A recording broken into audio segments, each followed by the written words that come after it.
আল্লাহ ডাক দিয়ে বলেছিলেন, ওরে আমার জিবরিল যাও, দুনিয়ার বুকে তুমি এখনই চলে যাও। জিবরিল বলেন, আল্লাহ কোথায় যেতে হবে বলার? ওই যা মরুভূমির ময়দানে যেখানে আমার হযরত ইসমাঈল আলাইহিস সালাম বসে আছে, পানির জন্য কান্না করেছে, বলে হাও ইসমাঈল আলাইহিস সালামের সামনে যাও। যাওয়ার পর তার 2 থেকে 3 হাত দূরে গিয়ে তোর ডান দিকের একটা পাখা আছে, ওরে জিবরিল শুনে নাও, আমি তোমাকে 1 নয় 2 নয় 600 খানা ডানা দিয়েছি, বলে হ্যাঁ। ও জিবরিল যাও, 600 খানা ডানার মধ্যে ডান দিকের একটা ডানা দিয়ে মাটিতে তুই আঘাত করবি, মরুভূমির ময়দানে ওই বাণীতে আঘাত করবে, দেখবে আমার মাটি ফেটে আমার কুদরত বের হবে। হযরত জিবরিল আলাইহিস সালাম তিনি বাবা চলে আসলেন। মা হাজেরা তখন এসে পৌঁছাতে পারে নাই।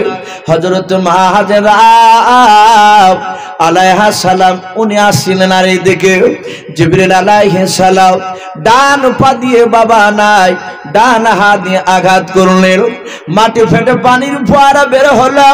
হযরত জিবরিল আল্লাহকে ডেকে বলেন, আল্লাহ ও গো আল্লাহ, তুমি তো বলেছো তোমার নাকি কুদরত প্রকাশ করবা, বলে হাও। আল্লাহ বলেন, ওরে জিবরিল ওই যে পানি বের হলো, বলে হ্যাঁ। হযরত আপনার জিবরিল আলাইহিস সালাম বলেন, আল্লাহ এরকম পানি অহরহ অনেক দেখতে পাওয়া যায়।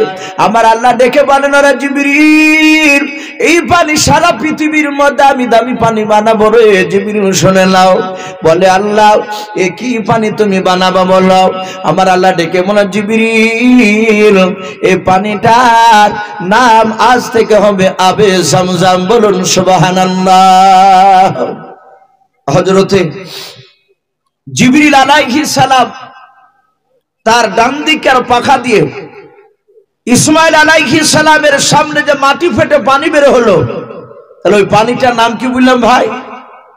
আবে জামজাম। ওই পানি ইসমাঈল আলাইহিস সালাম তিনি তুলে তুলে খেতে লাগলেন। মা হাজেরা আলাইহা সালাম এসে আশ্চর্য হয়ে গেলেন। তাফসীরে লিখেছে ওই ময়দান দিয়ে আকাশের ওপরে পাখি পর্যন্ত উড়তো না, বলে ওই ময়দানটাতে পানি পাওয়া যেত না। হযরতে ইসমাঈল আলাইহিস সালামকে দেখলেন পানি খাচ্ছিলেন আর খেলা করছিলেন। মা হাজেরা আলাইহা সালাম ওই পানিটাকে কাকর বালি দিয়ে বাপজি ঘিরে দিলেন। তাফসীর কারণ লিখেছেন, মা হাজেরা যদি ঘিরে না দিতে ওই পানিটা আজকে আপনাদের এই শ্যানপাড়া তো বাপজি পাওয়া যেত, পৌঁছে যেত। যেমন আপনাদের বিলের পানি দেখতে পাওয়া যায়, আর শ্যানপাড়ার মাটিতে যদি পানি পাওয়া যেত, তাহলে আবে জমজমের পানি আর মূল্য থাকতো বা বলে? আজ যে মূল্য আছে, গোটা পৃথিবীতে বাপজি আবে জমজমের পানি একটাই। দাঁড়িয়ে খেতে হয় না বসে খেতে হয় বলে? দাঁড়িয়ে খেতে হয়। আমার বিশ্বনবী জনাবে মুহাম্মদ রাসূলুল্লাহ সাল্লাল্লাহু আলাইহি ওয়াসাল্লাম তিনি বলেন যে ইসমাঈল আলাইহিস সালামের জামানায় সেই আবে জমজমের ইদারা উদ্ধার হয়েছিল। ওই ইদারা পানি পড়ে পড়ে পড়ে পড়ে পড়ে পড়ে মাটি গলে মাটি তাতে ইদারায় গিয়ে আস্তে আস্তে বাবা সেই গর্ত ওই আবে জমজমের ইদারা বন্ধ হয়ে গিয়েছিল। এলাকায় বহু জায়গায় বাপজি মানুষ জানে না যে এখানে ইদারা আছে, ঘর আছে। আবার মাটি কাটতে গিয়ে বাপজি দেখা যায় মাটির তলে ঘর পাওয়া যায়, ছোট ছোট ইটের, পাওয়া যায় না? অনেক জায়গায় ইদারাও পাওয়া যায়। তো ওই আবে জমজমের ইদারা আছে তা মানুষেরা জানতো, মক্কা লোকেরা, কিন্তু কোথায় আছে আর খুঁজে বের করতে পারেনি। বহু লোকরা খুঁজতে গিয়েছে। তাই আব্দুল মুত্তালিব বলেছিলেন, ওগো আল্লাহ আমাকে তুমি যদি এক এক করে যদি 10টা যদি সন্তান যদি দান করো, আর ওই আবে জমজমের ইদারার পানি উদ্ধার করতে পারলে 10টি ছেলের মধ্যে একটি ছেলেকে তোমার রাস্তায় জবাই করে দেব। আল্লাহ তার দোয়াকে কবুল করলেন, বলুন আলহামদুলিল্লাহ। আব্দুল মুত্তালিবের দোয়া কবুল হয়ে গেছে। উনি রাত্রিবেলা শুয়ে আছে, হঠাৎ করে কেউ যেন আওয়াজ দিয়ে বলে, ওগো মুত্তালিব তুমি আর বিছানায় ঘুমায়ও না। আব্দুল মুত্তালিবের ঘুমটা ভেঙে গেল। বিছানার চারিদিকে বাবা লক্ষ্য করে দেখেন কাউকে দেখতে পাওয়া যায় না। আবার আব্দুল মুত্তালিব চোখ দুটো বাপজে বন্ধ করে যাহাতে বাপজে ঘুমটা এসেছে। আবার কেউ যেন বলে, ওরে মুত্তালিব ভাই তুমি ঘুমায়ও না। আব্দুল মুত্তালিবের ঘুমটা ভেঙে গেল। বিছানার চারিদিকে লক্ষ্য করে দেখেন বাবা কাউকে দেখতে পাওয়া যায় না। আব্দুল মুত্তালিব ডাক দিয়ে বলেছিলেন, কে গো ভাই, আমাকে কেন ঘুম যেতে বারণ করলে বলো? আওয়াজ দিয়ে বলে, মুত্তালিব ভাই তুমি যা আল্লাহর কাছে দোয়া করেছো, আল্লাহ এক এক করে যদি 10টা সন্তান যদি দান করো আমাকে, আর ওই আবে সন্তানের ইদারার পানি যদি উদ্ধার করতে পারে, তাহলে 10টি ছেলের মধ্যে একটা ছেলেকে তুমি আল্লাহর রাস্তায় জবাই করবা বলেছো। বলে হ্যাঁ। ওরে মুত্তালিব ভাই তোমাকে আল্লাহ 10টা ছেলে দান করেছে, আর তুমি থাকবে মালাও। বলে কোথায় যাব? বলে সকালবেলা 10টা ছেলেকে নিয়ে যাও, মাঠে খোঁড়ার যা যন্ত্রপাতি আছে সব তুমি নিয়ে নাও। নিয়ে যাওয়ার পর ওই কাবা শরীফের সম্মুখে তুমি গিয়ে দাঁড়িয়ে যাবা।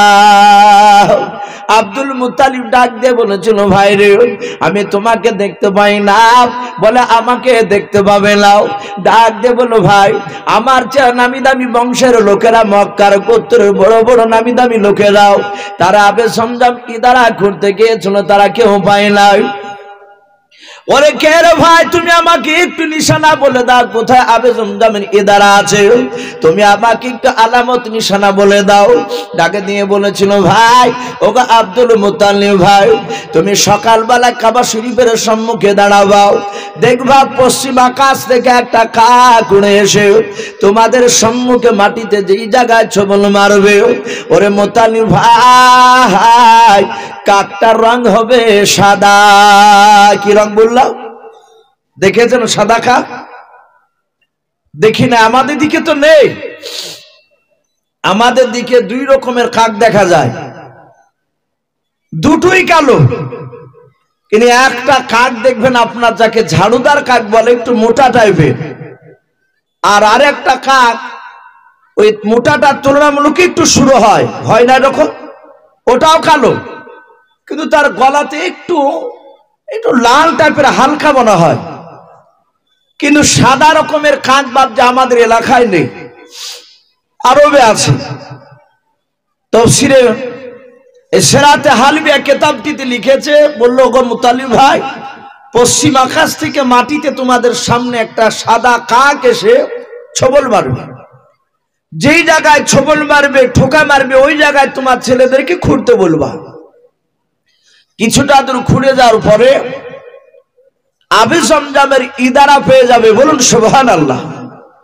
আব্দুল মুত্তালিব তাই করলেন, ছেলেদেরকে নিয়ে চলে গিয়েছে। নিয়ে যাওয়ার পরে ওই জায়গায় দেখে ছেলেরা বলে, আব্বা খুঁড়বো কোথায়? বলে বাবা দাঁড়াও, আমাকে বলেছে একটা কাক এসে নাকি মাটিতে ছবল মারবে।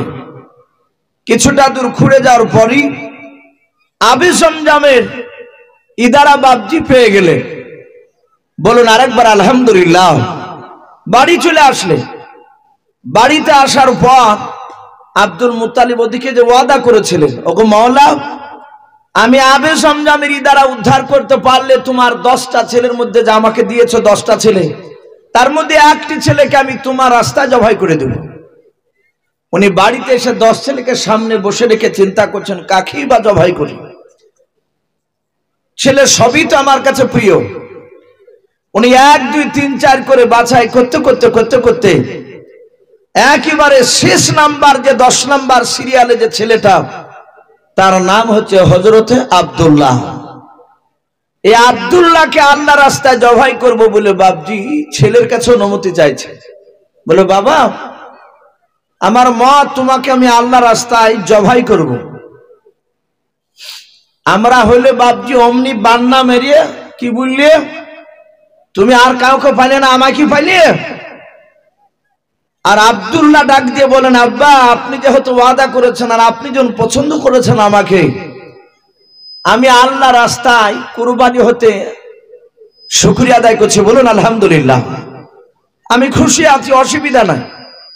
আব্দুল মুত্তালিব হাসতে লাগলেন, বেটা তাহলে আর অসুবিধা নেই, থাকতে লাগলো। এলাকায় প্রচার শুরু হয়ে গেল যে আব্দুল মুত্তালিবের ছোট ছেলে আব্দুল্লাহকে আল্লাহ রাস্তায় জবাই করবে।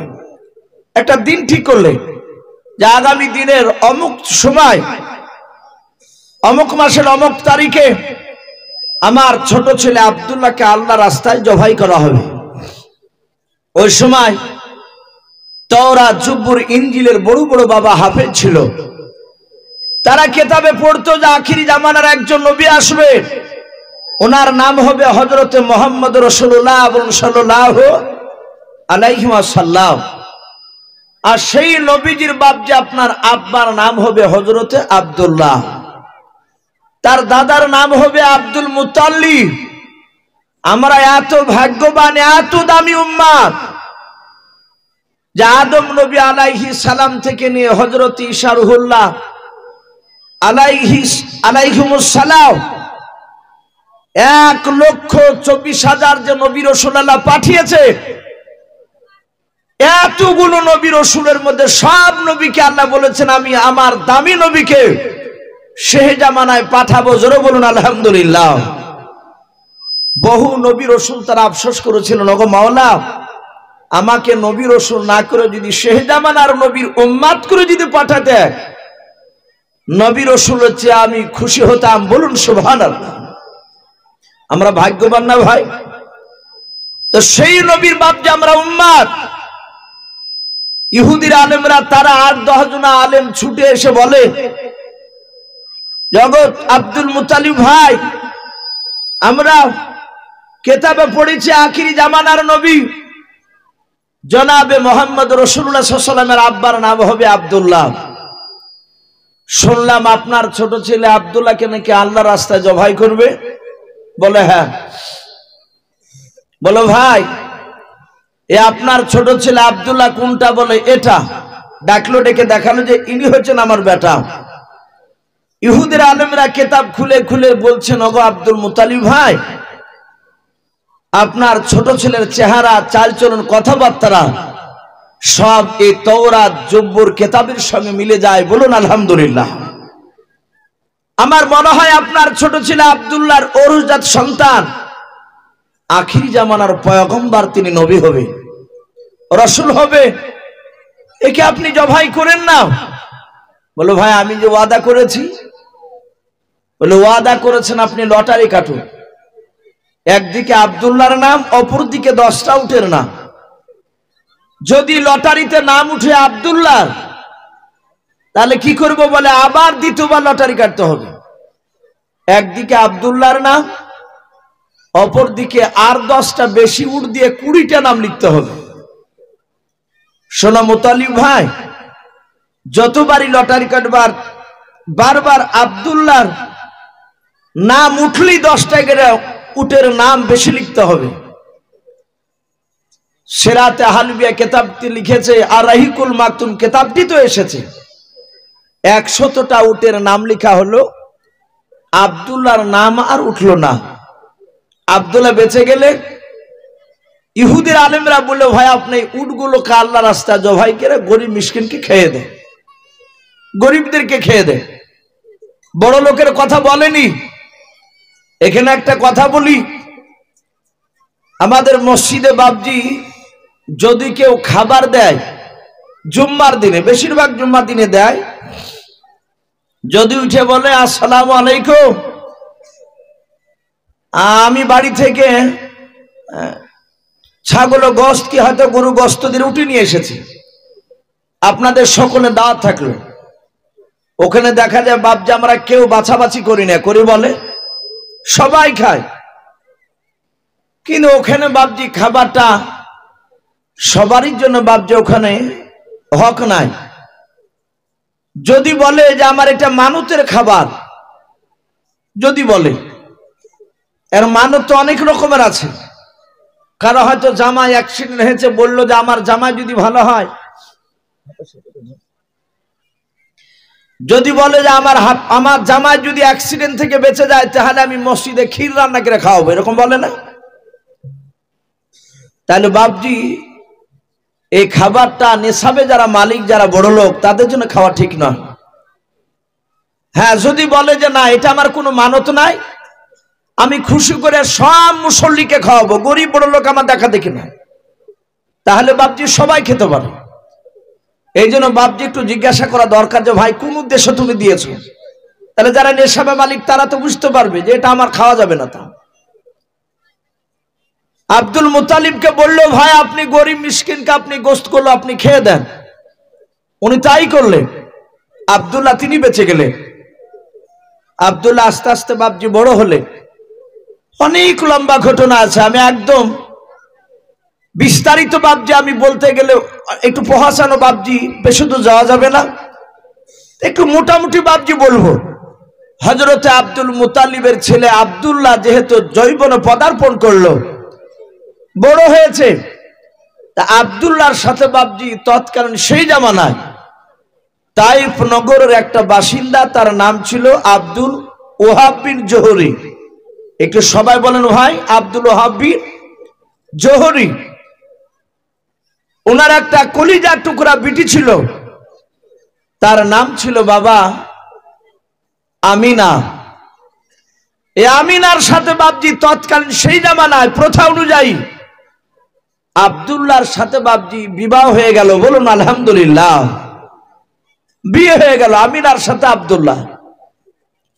এদিকে আব্দুল্লাহ যেমন ভালো চরিত্রবান ছেলে ছিল, অনুরূপ ভাবে হযরতে আমিনা বাপজি সতী সাধ্যবতী রমণী ছিলেন।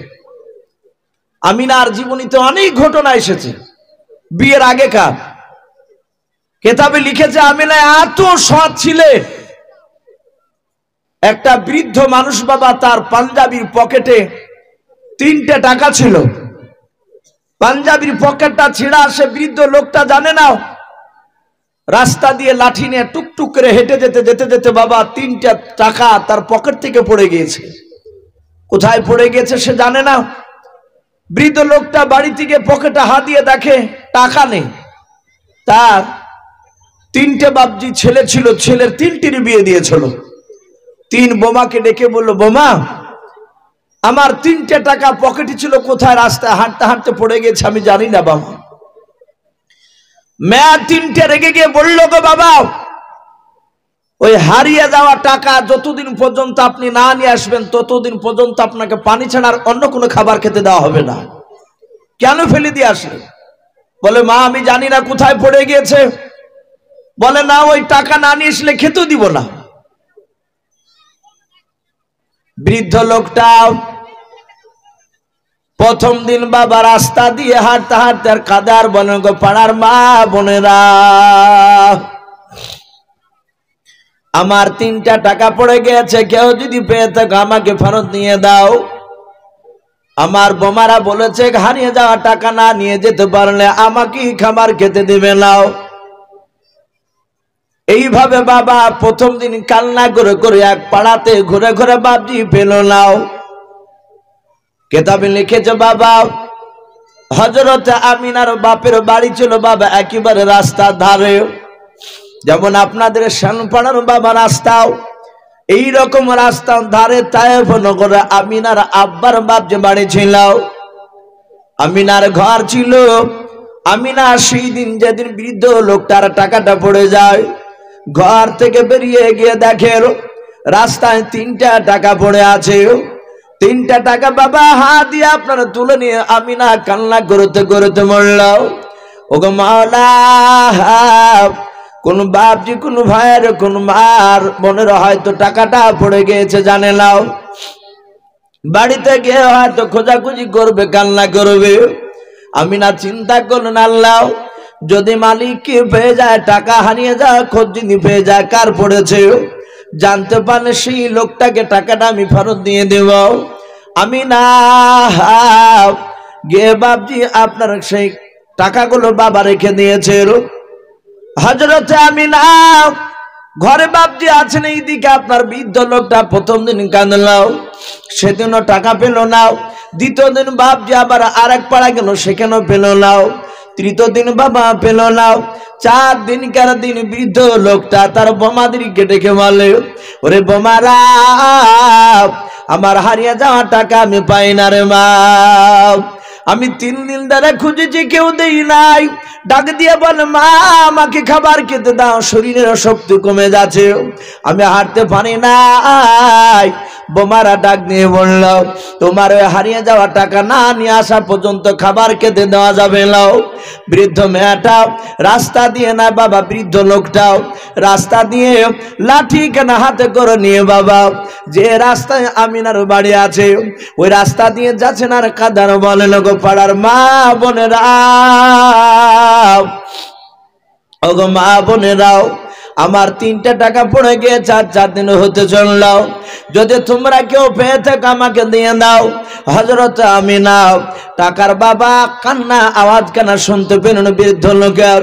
আমিনা ঘর থেকে বেরিয়ে ডাক দিয়ে বলেন, গো চাচা আপনার টাকা হারিয়ে গিয়েছে। বলে হ্যাঁ। বলে চাচার কান্না করতে হবে না, বাড়িতে চলুন। বলে মা আমাকে বাড়িতে নিয়ে যেও নাও, কারণ আমার বোমারা টাকা না নিয়ে গেলে খাবার খেতে দেবে নাও। আমিনা বলে, চাচা কাঁদবেন না, আপনাকে কান্না করতে হবে না, আপনার হারিয়ে যাওয়া টাকা আমি পেয়েছি, বলুন সুবহানাল্লাহ। হযরতে আমিনা উনি বললেন, আমি পেয়ে গিয়েছি। এখন আমরা অনেকেই নামাজ পড়ি, কার কেমন ইমান বাপ, যে একটু পরীক্ষা যদি করতে হয় তাহলে 10,000 টাকার একটা বান্ডিল আড়াল থেকে ছুড়ে দিবে, রাস্তায় ফেলে দিবে। দেখবেন আপনার পেয়ে গেলে এদিক ওদিক তাকে দেখবে যে কেউ নাই, আর জানতে দিবে না। হ্যাঁ, কিন্তু আমাদের অভ্যাস আছে 5 টাকা 10 টাকা পাইলে ভাই অ্যাডভান্টেজ হয়, কথা বলে বেড়ায়। ভাই ফকিরও দেখতে পাওয়া যাচ্ছে না। বলে কেন ভাই? বলে যে টাকা পাইছি 5টা টাকা, তা 4 দিন থেকে নিয়ে বেড়াচ্ছি, দিব করি। কিন্তু ওখানে 10,000 টাকা পেলে আর বলতো না। আর যদি বাপজি মা বোনেরা পায়, জানি না আপনাদের দিকের মা বোনেরা বলে কিনা, আমাদের দিকে বলে যে একটা কথা তারা বলে যে পড়ে পেয়েছি, খুঁটে খাইছি, যা পারিস তা করে নিস, তোর বাপের কি। যদি বলে দেয় তাহলে নিতে হবে না আপনাকে।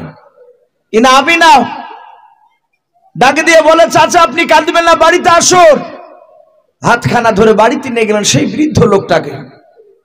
বলে, চাচা আপনি 4 দিন ধরে খেতে পাননি? বলে না। বলে, মহারাজ 4 দিন হলো পানি ছাড়া কোনো খাবার যায় না পেটে, দেয়নি বোমারা, যখনই খেতে যায় তখন পানি নিয়ে এসে দেয়। আমার আমিনা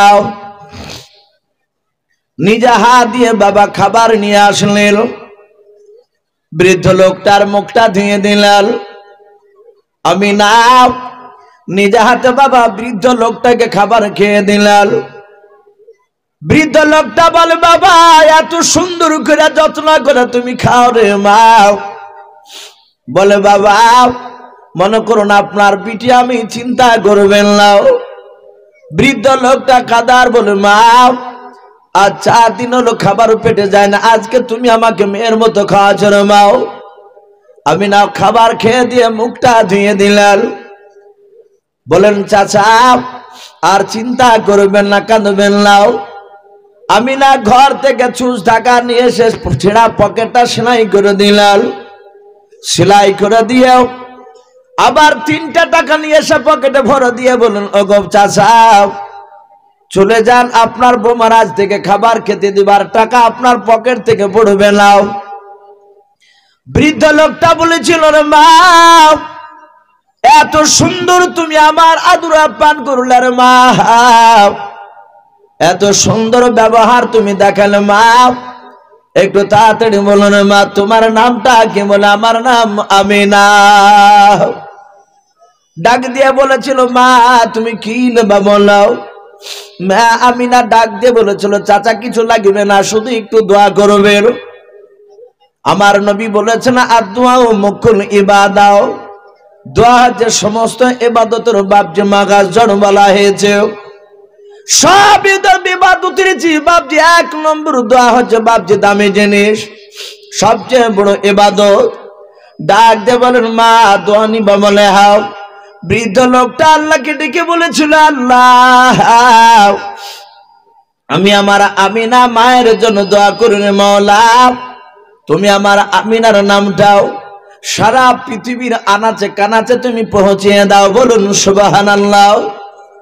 ওলামায়ে কেরাম লিখেছেন বৃদ্ধ লোকটার মাঝে দোয়াটা কবুল করে নিয়েছিলেন আল্লাহ। যেখানে বাবা কলেমার কথা আছে সেই জায়গাতে বাবা আমিনার নাম আছে কিনা বলুন? সবাই জানে নবীজির আম্মার নাম হচ্ছে আমিনাও, আম্মার নাম আমিনা, বাপের নাম বাপজি আব্দুল্লাহ। সেই হযরত বাপজি আব্দুল্লাহ সঙ্গে সঙ্গে বাপজি আমিনাকে নিয়ে বাড়ি চলে আসলেন। বাড়ি নিয়ে আসার পর আমিনাকে বিয়ে করে নিয়ে বাড়িতে এসে বলে, আমিনা তুমি বাড়িতে থাকা, আমি মক্কার বাজার থেকে বাজার করে নিয়ে আসি। তাফসীরের কিতাবে পাওয়া যায় ওই সময় সবচেয়ে বড় বাবা ইহুদের বড় বাপ যে আপনার পণ্ডিত আলেম ছিল, যার নাম ছিল রাহাব। কি নাম বললাম? রাহাব। সবচেয়ে বড় আলেম। তার একটা বিটি ছিল, তার নাম ছিল রকিয়া। রকিয়া বিটিকে তাওরাত জুব্বুর পড়াতে পড়াতে তার বিটি বলছেন, আব্বা এই যে কিতাবটাতে বারবার শুধু মুহাম্মদ বলুন সাল্লাল্লাহু আলাইহি ওয়াসাল্লাম, আর এই যে আব্দুল্লাহ, এরা কারা? রাহাবের বাপজি চোখ দিয়ে পানি ঝরতে লাগলো। ডাক দিয়ে বলে, মারে তুমি এখনো চিনতে পারোনি? বলে না। বলে এই যে মুহাম্মদ তিনি হচ্ছেন আখিরি জামানার রাসূল, আর এই যে আব্দুল্লাহ মুহাম্মদ সাল্লাল্লাহু আলাইহি ওয়াসাল্লামের আব্বার নাম হচ্ছে আব্দুল্লাহ। রকিয়া বলল, আব্বা এই আব্দুল্লাহ কি জন্ম নিয়েছে? বলে হ্যাঁ মা, সম্ভবত জন্ম নিয়েছে। বলো কোথায়? বলে কিতাবে লিখেছে তার জন্ম হবে মক্কা নগরে। কুরাইশ বংশের সন্তান, তার নাম হবে আব্দুল্লাহ, তার বাপের নাম হবে আব্দুল মুত্তালিব। রকিয়া বলে, মা আব্বা এই আব্দুল্লাহ নামক ছেলেটাকে যদি আমি স্বামীর পর গ্রহণ করতে পাই, আমি যদি তাকে বিয়ে করি, তাহলে আমি বিশ্ব নবীর জনম দুঃখিনী মা হব। জোরে বলুন আলহামদুলিল্লাহ। পৃথিবীতে বাপজি যদি কেউ হাফেজ সাহেবের যদি মা হয়, আমরা গ্রামে গর্ব করি না? বলুন, আনন্দ করি তো যে হাফেজের মা আমি, মৌলানার মা আমি। আচ্ছা বলেন, যদি নবীর মা হয় তাহলে কি আনন্দ হবে না? অনেক মানুষ বাপজি এরকম ফতোয়া দিচ্ছে যে নবীর মা বাপ নাকি কাফের ছিল। বলুন আস্তাগফিরুল্লাহ। এ কথাও বাপজি এক শ্রেণীর আলেমরা বলে বেড়াচ্ছে। হযরতে আমিনা আর আব্দুল্লাহ সেই জামানায় তারা দুজনায় সৎ ব্যক্তি ছিল, আমরা কাফের বলবো না। তারা সৎ আল্লাহওয়ালা মানুষ ছিল। হযরতে আমিনা সাথে আব্দুল্লাহর বিয়ে হয়েছে। রকিয়া বলল, আব্বা আপনি তাহলে মক্কা নগরে আমাকে চৌরাস্তার মোড়ে একটা ঘর করে দেন। আমি ঘরের উপরে, আমি ছাদের উপরে দাঁড়িয়ে দাঁড়িয়ে মক্কার যুবকরা যাবে তাদেরকে দেখব, আর ওই আব্দুল্লাহর সন্তান, আব্দুল মুত্তালিবের সন্তান যে আব্দুল্লাহ, তাকে খুঁজে বের করে তাকে আমি বিয়ের প্রস্তাব দিয়ে তাকে আমি স্বামীর উপর গ্রহণ করব। আব্বা আমাদের টাকা তো অভাব নেই। বলে নাও, গোটা আরবের মধ্যে সবচেয়ে বড় আলেম, সেই ইহুদির আলেম বাপ যত বড় পণ্ডিত হলে তার টাকার অভাব থাকতে পারে না। সে মক্কার চৌরাস্তার মোড়ে আব্দুল্লাহর সাথে আমিনার যেদিন বিয়ে হয়, সে বিয়ে হওয়ার 6 মাস আগ থেকে বাপজি সে রকিয়া ছাদ করে প্রতিদিন সকালবেলায় কেতাব নিয়ে বাপজি খুলে রাস্তার দিকে তাকায়, যুবকেরা যায় আর প্রতিটা যুবকের চেহারার দিকে তাকায়। রকিয়া বলেছিল, ওগো আব্বা মক্কার যে আব্দুল্লাহ আব্দুল মুত্তালিবের ছেলে। বলে হ্যাঁ। তাকে চিনব কি করে যে ইনি নবীর আব্বা হবে? ডাক দিয়ে বলেছিল, মারে যিনি আখিরি জামানা নবী হবে তার কপালে নূর চমকাবে। বলুন সুবহানাল্লাহ। তার কপালে নূর চমকাবে। আর নূরটা বাপজি আমরা অনেকে বুঝতে পারি। দেখবেন 5 ওয়াক্ত যারা নামাজ পড়ে, সে লোকটা যদি বাপজি কালো হয়, 5 ওয়াক্ত নামাজ জামাতের শহীদ বাপজি পড়ে, ব্যতিক্রম একাদক্ত এদিক ওদিক হতে পারে বাপজি, হয়তো অন্য জায়গা পড়া, কিন্তু চেষ্টা করে সে মসজিদে জামাত ধরা। সেই লোকটা যদি গোপনে যদি বাপজি জেনা না করে, গোপনে যদি গুনাহ না করে, সুদে যদি টাকা না খাটায়, তাহলে ওই লোকটা কালো হলে তার চেহারাতে একটা গ্লেজ দেখা যায়, নূর। বলুন আলহামদুলিল্লাহ। চেহারা দেখে আল্লাহর কথা স্মরণ হয়। আর সে যদি পরিষ্কার হয়, কপালে ঘটা ফেলেছে কিন্তু সে সুদে টাকা খাটায়। বহু নমাজি বাপজি আছে গোপনে গোপনে সুদে টাকা খাটায়, গোপনে অনেকে জেনা করে। এরকম অনেক মুসল্লি আছে যারা গোপনে বাপজি গুনাহ করে, একমাত্র আল্লাহ রাব্বুল আলামিন জানেন। কিন্তু ওই লোকটার চেহারার দিকে তাকাবেন বাপজি, তার চেহারাতে নূর দেখা যাবে না। বলল মা, ওই আব্দুল্লাহর চেহারাতে, যুবকটার চেহারাতে নূর দেখা যাবে। তাই বলে হ্যাঁ। তাই কিতাব নিয়ে প্রতিদিন বাবুজি দেখে। যেই দিন বাবা 6 মাস পূর্ণ হয়েছে, আমিনাকে বিয়ে করে নিয়ে বাড়িতে রেখে আব্দুল্লাহ বাজার করতে গিয়েছেন, মক্কা নগরে যাচ্ছিল। ওই দিনকে বাবা ওই রকিয়া মেয়েটা, ইহুদির বড় আলেমের মেয়ে, যেই রাস্তা ধরে বসে আছে ছাদের উপরে বাবা, ওই রাস্তা দিয়ে আব্দুল্লাহ হেঁটে যাচ্ছে। তার আগে কোনোদিন বাপজে যায় নাই রকিয়া থাকা অবস্থায়। রকিয়া তওরাত কিতাবটা খুলে দেখে, সেই তো ছিনের চেহারার সাথে মিলে যায়। রকিয়া তার দুটো গোলামকে ডেকে বলল, ওরে গোলামেরাও, দৌড়ে যা। বলে কোথায়? ওই দেখো যুবকটা আমার বাড়ির পানির দিকে আসছে, আমার রাস্তার দিকে আসতেছে। ওরে আমার গোলামেরা, যা ওই রাস্তার সামনে গিয়ে, যুবকটার সামনে গিয়ে রাস্তাটা অবরোধ করে ধরবাও, রাস্তাটা ঘেরাও করে দাঁড়াবাও। যুবক যদি বলে, ওরে যুবকেরা, রাস্তা কেন তুমি আমার আটকালে? বলাও। ডাক দিয়ে বলবা, যুবক তোমার নাম কে? বলাও। যদি যুবক বলে আমার নাম আব্দুল্লাহ, আবার জিজ্ঞাসা করবা, যুবক তোমার আব্বার নাম কে? বলাও। যদি যুবকটা বলে আব্বার নাম আব্দুল মুতাল্লিব, ওরে বন্ধুরা, ওই যুবকের হাত দুখানা ধরে আর তোমরা ছাড়বা নাও, আমার দিকে আঙুল দিয়ে দেখাবা। ওই দেখো ছাদের উপরে। রকিয়া বলে, না, ইহুদের বড় আলেম, ওই ইহুদের আলেম শুনে না, তার বিটি রকিয়া তোমাকে ডাক দিয়েছে, গোপনে জানো কি জানো কথা বলবে। হযরতে আব্দুল্লাহ রাস্তা খানা গিয়ে বাবা ঘেরা করে দাঁড়ালো। আব্দুল্লাহ ডাক দিয়ে বলে, যুবকেরা, আমার রাস্তা কেন আটকানে? বলাও। ডাক দিয়ে বলে, যুবক তোমার নাম কে? বলে আমার নাম আব্দুল্লাহ। বলে তোমার আব্বার নাম? বলে আব্বার নাম আব্দুল মুতাল্লিব। সাদা হাতে হাত দুখানা ধরে বলেছিল, রে যুবক, আর তোমাকে যেতে দেব না। বলে কোথায় নিয়ে যাবে? বলে ওই দেখো ছাদের ওপর মেয়েটা দেখতে পাচ্ছ, তার নাম রকিয়া। বলে হ্যাঁ, ওই মেয়েটার বাড়িতে তোমাকে যাওয়া লাগবে। কি জানো, তোমাকে ঘরের ভিতর নিয়ে গিয়ে গোপনে কথা আলোচনা করবে। হযরত রকিয়া বাপ যে আপনার ঘরে বসে আছে, ছাদ থেকে নেমে চলে গেল। ওই দিকে যুবকরা আব্দুল্লাহকে বাপজি নিয়ে গেল। আব্দুল্লাহ ঘরে গিয়ে দেখেন বাবা সুন্দর বিছানা বিছানো আছে, সুন্দর সুন্দর বাবা মক্কার সবচেয়ে দামি দামি ফলগুলো বাসনে বাপজি আপনার সাজিয়ে রেখেছে। 6 মাস থেকে বাবা আব্দুল্লাহকে খোঁজাখুঁজি করেছিল। ডাক দিয়ে বলেন, গো আমিনা নাই রকিয়াও, তুমি এত আমার আদর যত্ন কেন আপ্যায়ন করেছো? বলো। ডাক দিয়ে বলেছিল, বলো।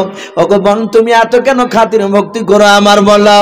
রকিয়া ডাক দিয়ে বলেন, ভাই আব্দুল্লাহ, তুমি খাবার খেয়ে নাও।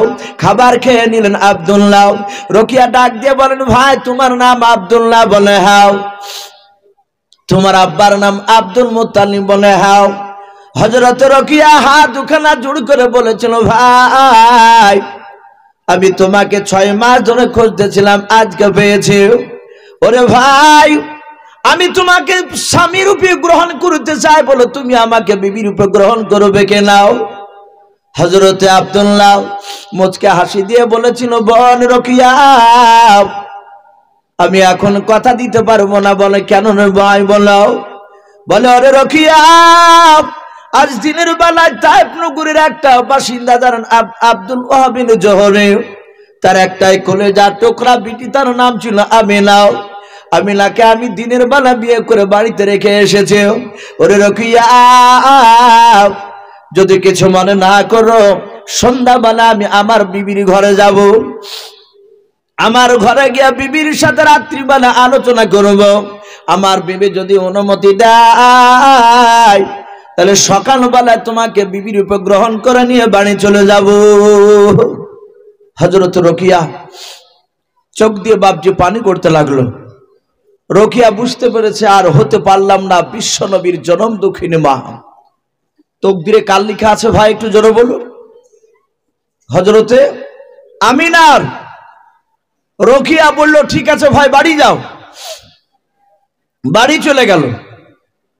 বাড়িতে যাওয়ার পরে রোকিয়া নয় আব্দুল্লাহ তার স্ত্রী রোকিয়ার আমিনার সাথে সারা রাত বাপজি কথাবার্তা বলতে বলতে সূর্য উঠে গেল। আব্দুল্লাহ বলছেন ওগো আমিনা, আমি একটা কথা তোমাকে বলবো বলে ভুলে গিয়েছিলাম। হযরতে আমিনা মুচকে হাসি দিয়ে বলে কি বলো? বলে শোনো, আজ মদিনা থেকে 1 না 2 না 6 মাস হলো একটা রোকিয়া বলে নাম, বড় ইহুদির আলেমের বেটি, সে আমাকে স্বামীর উপর পাওয়ার জন্য সে 6 মাস থেকে খুঁজতেছিল। সে বিয়ে করতে চেয়েছে। আমি বলেছি তোমার কথা, তুমি যদি অনুমতি দাও তাহলে রাজি আছি, আর না হলে আমি রাজি হব না। এখন বাপজি যারা 2টি 3টি করে বিয়ে করছে তারা বিবির কাছে অনুমতি নেয়, বলে নেয় না। বিবিকে 6 মাস 7 মাস বিয়ে করার একটা বিয়ে করেছে, মেয়েটা জানতে পারছে যে ফোন করছে, ধরা পড়ে গিয়েছে। যদি বলে কে, বলে এটা আমি বোন পেতেছি। সবচেয়ে খাতারনাক এটা, আমাদের কিছু পুরুষের বাপজি দোষ আছে। ছেলের সাথে বন্ধু করার পর ছেলেকে বাপজি তার বাড়িতে যেতে দেয় বন্ধুকে। মনে রাখবেন আপনার বন্ধু আছে বাইরে আছে, বাড়িতে যদি আপনার বন্ধুকে নিয়ে যান, আপনি সাথে থাকো, বন্ধুকে নিয়ে বৈঠকখানে বাইরে কথা বলেন, বিবিকে বন্ধুর কাছে বেশি যেতে দিয়েন না।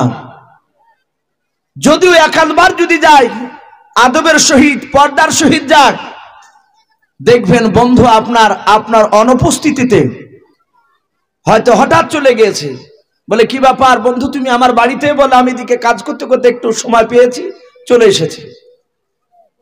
সেদিন আসলে অসুবিধা নাই। পরপর যদি দেখতে পান আপনি বাড়িতে না, আপনার বন্ধু শুধু আসা যাও কাজে, জানবেন ডালমে কুচ কালা হে, গন্ডগোল আছে। ও আপনার যতই বিবি বলুক ও আমার ভাই হচ্ছে, ভাইয়ের মতো ভালোবাসি, আমাদের ভাই বোনের মতন, মায়ের পেটের বোনের মতন দেখি বন্ধুতে বলছে। বাস্তব ঘটনা এরকম। আমাকে একটা ছেলে এসে বলছে সুভা একটু দোয়া পাওয়া যাবে না? হামাকে কাঁদছে। তার একটা বিটি আছে 4 বছরের সুন্দরী বিটিটা। তো বলে মাওলানা সাহেব আমার বন্ধু যে আমার চোখে ধুলি দিবে তা বুঝতে পারেনি। বলে কেন, কিভাবে ধুলো দিলে? বলে ভাই আমার বিবি চুলহাতে রুটি গড়ায় তো, তা গরম রুটি আমার বন্ধু ওই চুলহার গুড়িতে বসে বসে নুন মরি দেখায় তো গো, গরম রুটি, আর ওইভাবে যে আমার চোখে ধুলি দিবে তা বুঝতে পারেনি। আমি বলি ভাই দোয়া কাজে লাগবে না, আরো 2-4টে বন্ধু নিয়ে এসে আবার গরম রুটি করে গড়ে খাওয়াও গা। এরকম হচ্ছে না? এরকম অনেকে নাই, নিয়ে পালিয়ে যাচ্ছে। বাপজি আমার সোনা লালেরা, মানুষের এখন ঈমান হচ্ছেন কম, দুর্বল। মানুষ আল্লাহকে বাপজি ভয় করে না, জাহান্নামের আগুন ভয় করে না। 10,000 হয়তো 2-1টা লোক ভয় করা হয়তো পাওয়া যেতে পারে, কারণ ইমানদার লোক না থাকলে গোটা পৃথিবী ঠিক থাকবে না। যেহেতু পৃথিবী যখন টিকে আছে জানতে হবে আল্লাহওয়ালা এখনো আছে, কিন্তু আল্লাহওয়ালার সংখ্যা বাপজি কম নাই না বেশি? বলে কম, আর গুনাহগারের সংখ্যা বেশি। এই জন্য বাপজি আপনার বলতে লাগে। কিন্তু আমাদের দেখবেন একটু ধরা পড়লি স্বামীতে তার বিবিকে মারিয়ে থয় না, এ কথা বলে এরকম করিস কেন? পরে দেখা যায় 2 বছর 1 বছর পর জিনিসটা সত্যে পরিণত হয়ে যায়। বাপজি আমার সোনা লালেরা, আব্দুল্লাহ ডাকে দিয়ে বলে বিবি আমিনা তুমি যদি আমাকে কথা দাও তাহলে আমি তাকে বিয়ে করতে পারি। হযরতে আমিনা তিনি সত্য সাধ্যবতী রমণী ছিলেন, উনি রাগ করলেন না কথায়, উনি মুচকে হাসি দিয়ে বললেন আমিনা ওগো স্বামী, যদি আপনার দ্বিতীয় বিবির প্রয়োজন মনে করে, কথা বুঝতে পেরেছেন? কত হিকমতের সহিত উত্তর দিচ্ছে। ওগো স্বামী, যদি আপনার দ্বিতীয় বিবির যদি আপনার প্রয়োজন হতে পারে তাহলে আপনি বিয়ে করতে পারেন, আমার তরফ থেকে কোনো বাধা নাই। হযরতে আব্দুল্লাহ সকালবেলা বাপজি যাচ্ছেন ওই রকিয়াকে বলতে, রকিয়া সারা রাত বাবা ঘুমাই নাও, সকালবেলায় ছাদের উপর চেয়ার নিয়ে বসে আছেন, কেতাবটা হাতে করে নিয়ে বসে আছে। ওই রকিয়া বাপজি ছাদ থেকে দেখতে পেয়েছে আব্দুল্লাহ ওর বাড়ির দিকে বাবা আসতেছে সকালবেলায়। রকিয়া ভালো করে একবার তাকানোর পরে এভাবে মুখটা আপনার ফিরে নিল। রকিয়ার বন্ধুরা ডাক দিয়ে বলেছিল, রকিয়া গতকালকে ওই যুবকটার জন্য তুমি পাগল হয়ে গিয়েছিল, আজকে বাবার যুবকটার দিকে একবার তাকানোর পর কেন মুখটা তুমি অন্যদিকে ফিরে নিলে মোল্লাও? রকিয়া বলেছিল, ভাই তাড়াতাড়ি বাড়ির নিচের দরজা বন্ধ করে দাও, ওই যুবককে আমার ঘরে আসতে দিবে না, তাকে বারণ করো। বলে কেন রে বল, ব্যাপারটা তো পুরো উল্টো হয়ে গেল, বুঝতে পারলাম না। রকিয়া বলে, ভাই তোমরা বুঝতে পারো না, গতকালকে যে ওই আব্দুল্লাহর চেহারাতে যে নূরটা দেখতে পেয়েছিলাম, ওই নূরটা ওর কাছে নাই, তার বিবি আমিনাকে দিয়ে এসেছে। বলুন সুবহানাল্লাহ। ওই নূর আর নাই। আমি আর ওকে বিয়ে করবো না, ওকে বের করে দাও। কেতাবে লিখেছে বাবা, এইভাবে ইহুদির এক নাই দুই নাই, সেই জামানায় 70টা বড় বড় আলেমের বিটিরাও, ইহুদির পণ্ডিতের আলেমের মেয়েরাও, তারা মক্কা নগরে রাসূলুল্লাহর আব্বাকে খুঁজতে এসেছিল বিয়ে করার জন্য। কিন্তু তকদিরে লেখা ছিল বাপজি আব্দুল ওয়াহাব বিন জহুরির বিটি আমিনার কপালে। হযরতে আব্দুল্লাহ বাড়ি চলে আসলে দিনের পর রাত, রাতের পর দিন, এভাবে সপ্তাহ ঘুরতে ঘুরতে মাস, এইভাবে বাবা 6 মাস বাপজি পার হতে চলল। ক মাস বললাম? 6 মাস। হযরতে আব্দুল্লাহ টোটাল ভাইরা ছিল কজন বলেছিলাম ভাই প্রথমে? 10 জনা। 10টা ভাইয়ের মধ্যে আব্দুল্লাহকে বাদ দিলে 9টা হয়। 9টা ভাই তারা গোপনে বাপজি তারা মিটিং শুরু করলো। তাদের মূল বিষয় ছিল আব্দুল্লাহকে আগামীকালকে সিরিয়ায় ব্যবসা নিয়ে যেতে হবে। সব ভাই বললো, ভাই বলো আগামীকালকে সিরিয়ায় ব্যবসা করতে যাবো, আব্দুল্লাহকে নিয়ে যাবো, আব্দুল্লাহকে আর বসে খেতে দিব না। বলে কেন? বলে আব্দুল্লাহ এতদিন একাই ছিল, 6 মাস হয়েছে আব্দুল্লাহর সংসার বেড়েছে, বিয়ে হয়েছে, আমরা ব্যবসা করে নিয়ে আসি আর আব্দুল্লাহ ট্যাঙ্গের উপর ট্যাঙ্ক তুলে খাই, এ হতে পারে না। আমরা আগামীকালকে সিরিয়া যাবো, আব্দুল্লাহকে নিয়ে যাবো। ও আমার ভাইয়েরা, ব্যক্তিগত মতটা বলো, কে কে নিয়ে যাবা আর কে কে নিয়ে যাবা না। সবাই চুপচাপ। সেখানে আবু তালিব ডাক দিয়ে বলল, আব্দুল্লাহর বড় ভাই, ও আমার ভাইয়েরা, আমার ব্যক্তিগত মত আব্দুল্লাহকে না নিয়ে যায় ভালো হবে। বলুন আলহামদুলিল্লাহ। বলে কেন? বলে আমরা যা ব্যবসা করি, ইনকাম করে নিয়ে আসি, এতেই তো আমাদের সংসার চলে যায়, অসুবিধা হয় না। আব্দুল্লাহকে আব্বা বেশি ভালোবাসে, থাক না, আব্বার তো বিরুদ্ধ হয়ে গেছে, আব্বার দেখাশোনা করার একটা ভাইয়ের দরকার, সেখানে আব্দুল্লাহ থাকে, অসুবিধা নেই। আবু তালিবকে বাদ দিয়ে তার 8টা ভাই বলে, আবু তালিব, তুমি যদি আব্দুল্লাহর কট্টেনে কথা বলো আর যদি পক্ষপাতী নাও, তাহলে তোমাকে আর আব্দুল্লাহকে আমাদের বাড়ি থেকে ভেনু করে দেব, সংসার থেকে। আমরা সব 7 ভাই একদিকে, 8 ভাই, আর তোমাকে আর ওকে আলাদা করে দেব। আবু তালিব বলল, ভাই এটা কট টানার কথা বলি নাই, ব্যক্তিগত মত জানতে চেয়েছো তাই মতটা বলছিলাম। হযরতে আব্দুল্লাহ এদিকে নিজের আব্বার কাছে বসে আছে, আব্দুল্লাহ জানে না যে তার ভাইয়েরা হিংসা শুরু করেছে। সবাই মিলে একমত হয়ে বলল, ভাই চলো, আমরা 9 ভাই 1 মাস থাকলে 1000 করে লাভ হলে 9000 হয়, আব্দুল্লাহকে নিয়ে গেলে 10 ভাই 10,000 টাকা লাভ হবে। সবাই মিলে বাপজি মিটিং করে সন্ধ্যার দিকে সূর্য পশ্চিম দিকে বাপজি অস্তমিত হতে চলেছে, লালি দেখা দিয়েছে। ওই সময় আব্দুল্লাহর ভাইয়েরা আব্দুল্লাহর আব্বার কাছে আসছে, ডাক দিয়ে বলেছিল, আব্বা আমরা আগামী কালকে সিরিয়ায় ব্যবসা করতে যাব, আব্বা আপনি আমাদের সাথে আপনার ছোট ছেলে আব্দুল্লাহকে যাওয়ার অনুমতি দিয়ে দেন। হযরতে আব্দুল মুত্তালিব নিজের বাবা কলিজার টুকরা ছেলে আব্দুল্লাহকে দেখেন পাশে বসে আছে। আব্দুল্লাহর দিকে তাকে বাবা হাওমা করে কান্না শুরু করে দিল। হ্যাঁ কিংবা না কিছুই বাপজি বলল না, শুধু চোখ দিয়ে পানি ঝরে আর কান্না করা আওয়াজ। আবু তালিবের ভাইয়েরা, আব্দুল্লাহর ভাইয়েরাও ডাক দিয়ে বলেছিল, আব্বা আপনাকে আমরা এমন কোন আঘাতজনক কথা বলি নাই, আপনাকে দুঃখজনক কথা বলি নাই, শুধু বলেছি আব্বা আমরা আগামীকালকে সিরিয়ায় ব্যবসা করতে যাব, আপনি অনুমতি দেন আব্দুল্লাহকে নিয়ে যাওয়ার। আপনি হ্যাঁ কিংবা না কিছু না বলে কেন শুধু হাওমা করে কান্না করেছেন বলেন? হযরতে আব্দুল মুত্তালিব হাত দুখানা জোড় করে বলেছিল, বাবা কেন কান্না করেছে তোমরা বুঝতে পারো নাই? বলে নাও, ওরে আমার ছেলেরা, তোমরা 9টা ছেলে যখন আমার কাছে এসে আমার ছোট ছেলে আব্দুল্লাহর অনুমতি চাইলাও, ওই সময় আমার বুকের ভিতরটা চমকে উঠল রে বাবা। আমার মনে হয় আব্দুল্লাহ আমার কাছ থেকে যদি সিরিয়ায় ব্যবসা করতে যাও, আব্দুল্লাহ আর কোনদিন জিন্দা ফিরে আসবে না। বলুন সুবহানাল্লাহ।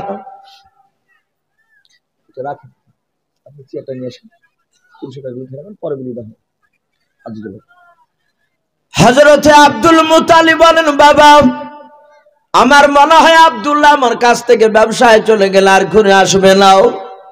আব্দুল্লাহর ভাইয়েরা ডাক দিয়ে বলেছিল, আব্বা আপনি চিন্তা করবেন না, আব্দুল্লাহর ইন্তেকাল হবে না। ও আব্বা আপনি কাঁদবেন না, আব্বা জান আমরা অনেক দিন ধরে ব্যবসা করতে যাই, আমাদের কারো ইন্তেকাল হয় না। ও আব্বা জান আপনি কান্না করবেন না, আব্বা জান কান্না করবেন না। ও আব্বা জান আপনি আমাদের সঙ্গে পাঠিয়ে দাও, কারণ আব্দুল্লাহ ব্যবসার কিছু ভঙ্গিমা কিছুই বুঝতে পারলো না। আব্দুল্লাহ বাড়িতে বসে থাকে, আব্দুল্লাহ এতদিন একা ছিল কিন্তু আব্দুল্লাহর সংসার বড় হয়েছে। ও আব্বা আপনি অনুমতি দিয়ে দাও। আব্দুল্লাহর ভাইরাও যখন বারবার বাপকে নেওয়ার জন্য অনুরোধ করতে লাগলো, হযরতে আব্দুল্লাহ ডাক দিয়ে বলেছিল, আব্বা আপনি বাধা দিবেন না, সিরিয়া গিয়ে যদি আমার ইন্তেকাল হয় তাহলে পৃথিবীর মানুষকে বাধা দিতে পারবে না। পারবে? ও আব্বা আপনি কাঁদবেন না, আপনি অনুমতি দেন, যদি তকদিরে লেখা থাকে সিরিয়া ইন্তেকাল তাহলে কেউ রুখতে পারবে না। ও আব্বা জান আপনি তাড়াতাড়ি আমাকে অনুমতি দিয়ে দেন। ভাইদের চেহারার দিকে চেয়ে বুঝতে পেরেছে ওরা হিংসা শুরু করেছে। হিংসা তখনও ছিল, এখনো আছে, নাই? এখনো ভাই ভাই বাপজি হিংসা শুরু হয়ে যায়। যতদিন ভাইদের বিয়ে হয়নি ততদিন বাপজি ভাইয়েরা এক থাকে, বিয়ে হলি আর সেই জানের মহব্বতের ভাই দুশ্মনে পরিণত হয়ে যায়।